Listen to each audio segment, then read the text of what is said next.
देखो ये क्वेश्चन का डिफिकल्टी लेवल मैं इसको 3 स्टार से रेटिंग करूंगा आउट ऑफ 5 स्टार। बहुत ही सुंदर क्वेश्चन है, कंसेप्चुअल क्वेश्चन है। गेट 2026 पेपर में पूछे गए क्वेश्चन था। क्वेश्चन पूछे गए थे लीनियर अलजेब्रा से। तो hello students, welcome to Pure Mathematical Academy. And problem का सॉल्यूशन पे जाने से पहले जो बात मैं हमेशा कहता हूँ कि बेटा प्रॉब्लम को यदि तुमने अभी तक ट्राई नहीं की हो तो वीडियो को यहाँ पे पॉज करके प्रॉब्लम को तुम एक बार खुद से ट्राई करो, क्योंकि एक बात मैं हमेशा कहता हूँ कि जब तक प्रॉब्लम को तुम खुद से ट्राई नहीं करोगे तब तक तुम्हें प्रॉब्लम का एंड कॉन्सेप्ट का एक्चुअल आउटपुट नहीं मिलेगा। प्रॉब्लम इजी है, कंसेप्चुअल है, धीरे धीरे करके रीड करेंगे तो चीजें हमारे लिए एकदम क्रिस्टल क्लियर हो जाएगा। देखो तुम्हारे पास पी एंड क्यू दोनों 3x3 का मैट्रिक्स है। नॉन जीरो ध्यान रखना है, रियल मैट्रिक्स ध्यान रखना है।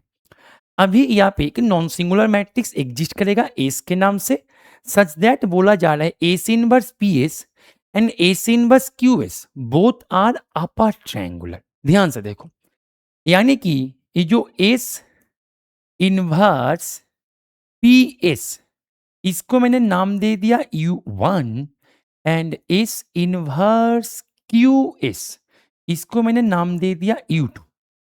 बोला जा रहा है बोथ यहाँ पे S inverse P S and S inverse Q S दोनों ही हैं यहाँ पे अपर ट्रायंगुलर। बेटा अपर ट्रायंगुलर मैट्रिक्स का शेप कैसे होता है? तुम बोलो सर इनका शेप होता है कुछ इस तरीके से।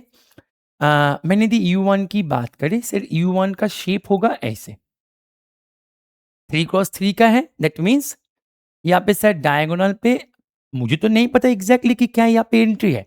मैंने डायगोनल पे ले लिया सर A1, मतलब ABC।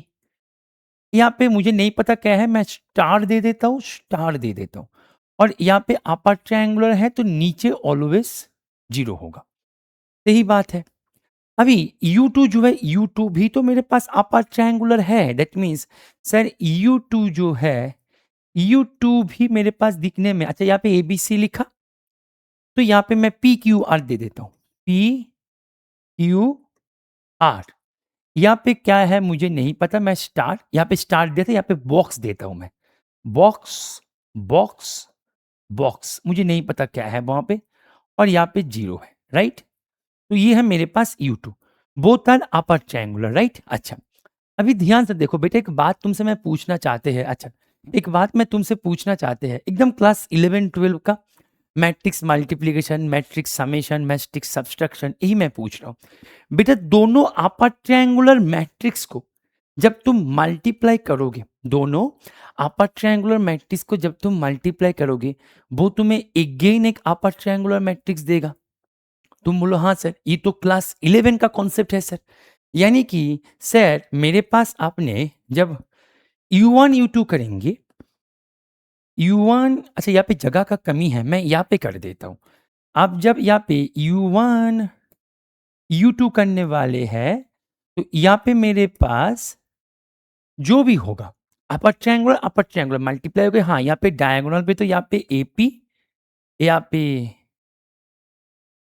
BQ और यहाँ पे RC, और यहाँ पे जो भी होगा सर मेरे को उसके लिए उसको लेके कोई भी माथापच्ची नहीं है, इसको सर हमने ऐसे रख दिया, राइट। ये मेरा U1 U2 है, इज इट ओके?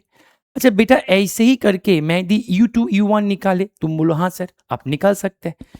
तो मैं जब यहाँ पे U2 U1 निकाले तो मेरे पास U2 U1, तो ये मेरे पास क्या होगा PA1 PA। यहाँ पे क्या है मुझे नहीं पता, क्या है मुझे नहीं पता, एक्चुअली मैं पता करना भी नहीं चाहते, नहीं पता नहीं है, मैं एक्चुअली पता करना नहीं चाहते, right.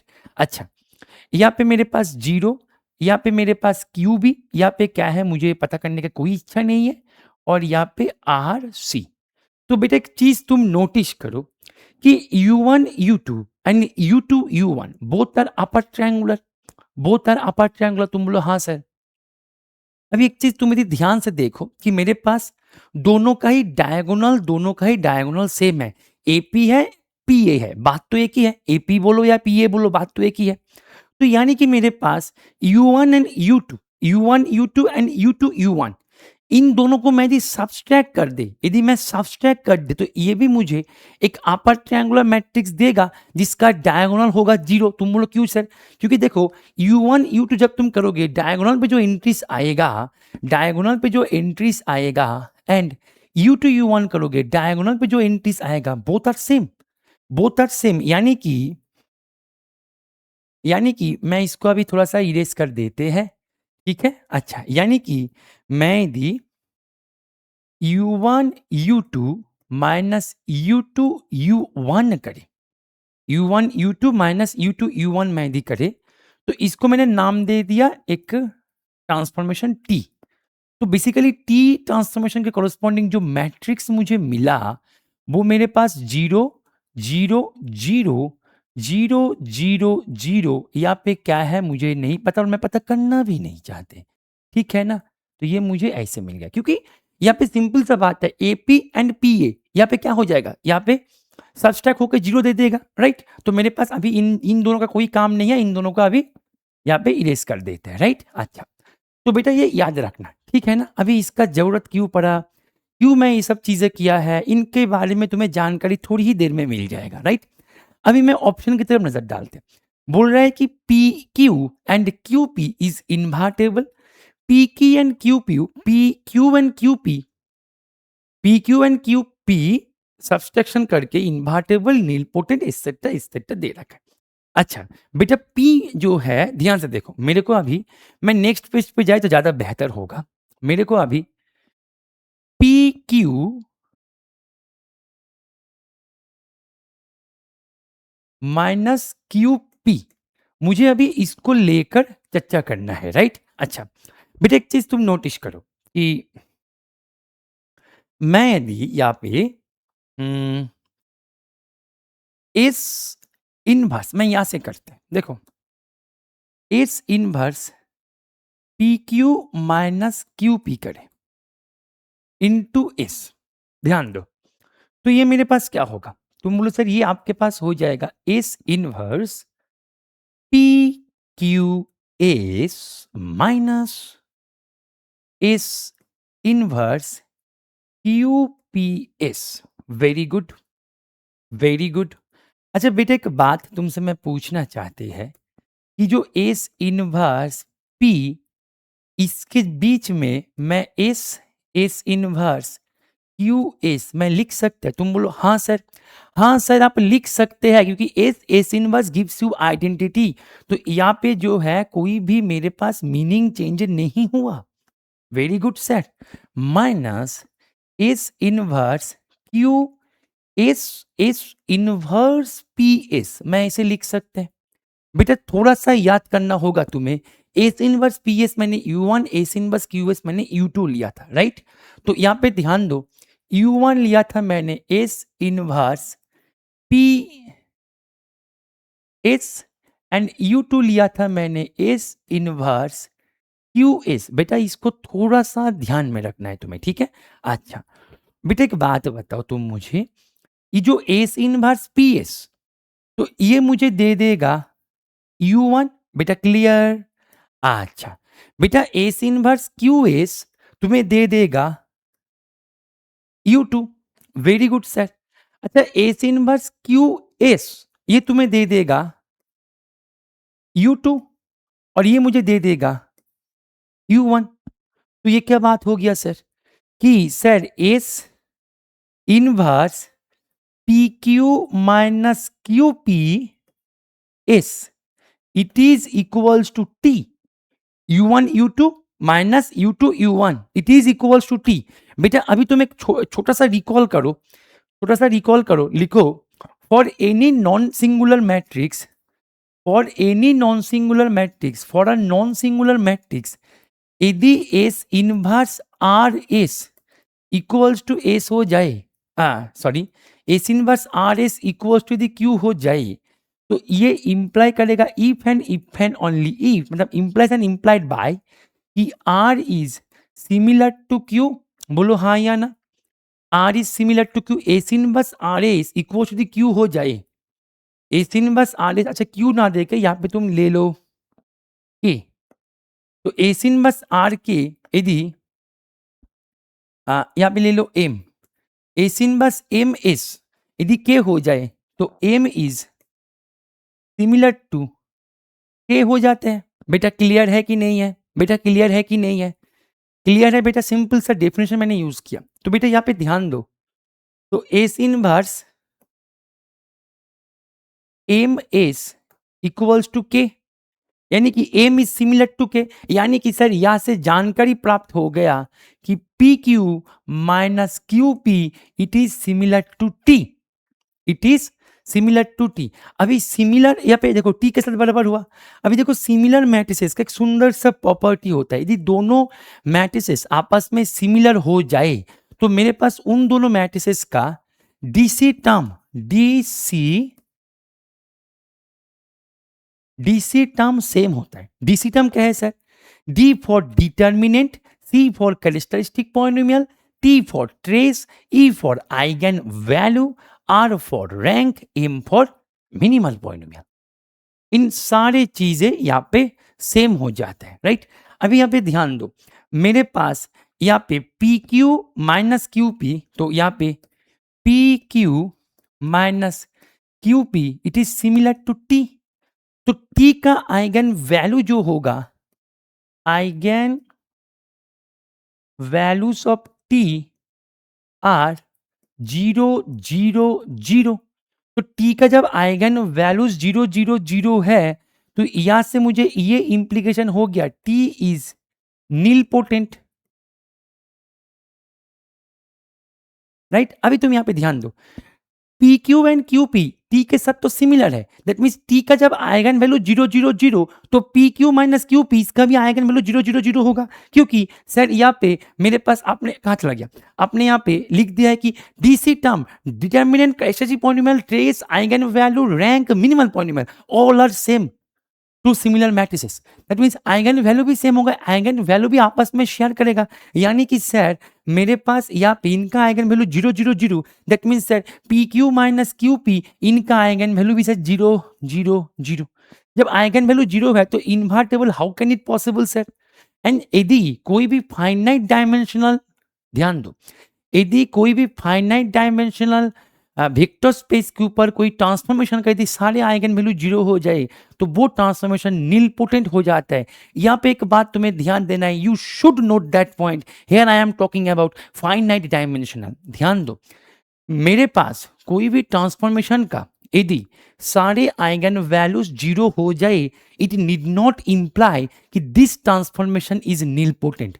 It implies when we are working with finite dimensional vector space। ध्यान दो बेटा, यदि फाइनाइट डायमेंशनल वेक्टर स्पेस के ऊपर काम करो तभी जाके 0 आइगन वैल्यू सीधा इंप्लाई करेगा, जैसे मैंने यहाँ पे इंप्लाई किया, सीधा इंप्लाई करेगा इट इज नील पोटेंट। यदि मेरे पास फाइनाइट ना है तो मैं कोई भी कमेंट नहीं करेंगे, नो कमेंट बोल के वहां से सेफली निकल जाएंगे। क्योंकि इनफाइनाइट डायमेंशन में डेरिवेटिव जैसे मैं यदि पॉलिनोमियल का एक ऑपरेटर बना दे तो मेरे पास ऐसे भरपूर एग्जांपल मिल जाएगा, जिसके ऊपर मैंने ऑलरेडी इसी यूट्यूब चैनल पे TIFR एक प्रॉब्लम करवा के रखे, राइट। तो हालांकि मेरे पास मैं फाइनाइट डायमेंशन में काम कर रहा हूं और मेरे सारे आइगन वैल्यू 0 मिल गया तो मैं सीधा कह सकता है कि it is nilpotent, right.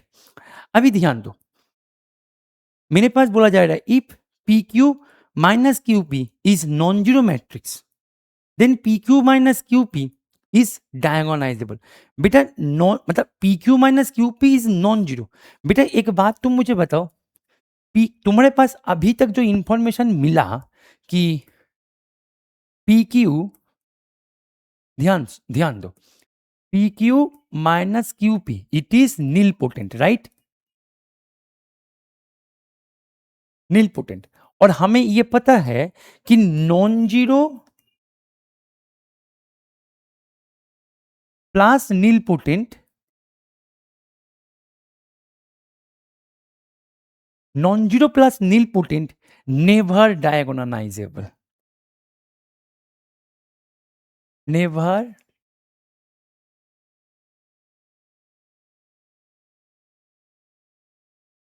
हमेशा याद रखना, नील पोटेंट मैट्रिक्स डायगोनलाइजेबल तभी होता है जब वो जीरो बन जाता है। नॉन जीरो नीलपोटेंट मैट्रिक्स कभी भी डायगोनलाइजेबल नहीं होता है, राइट।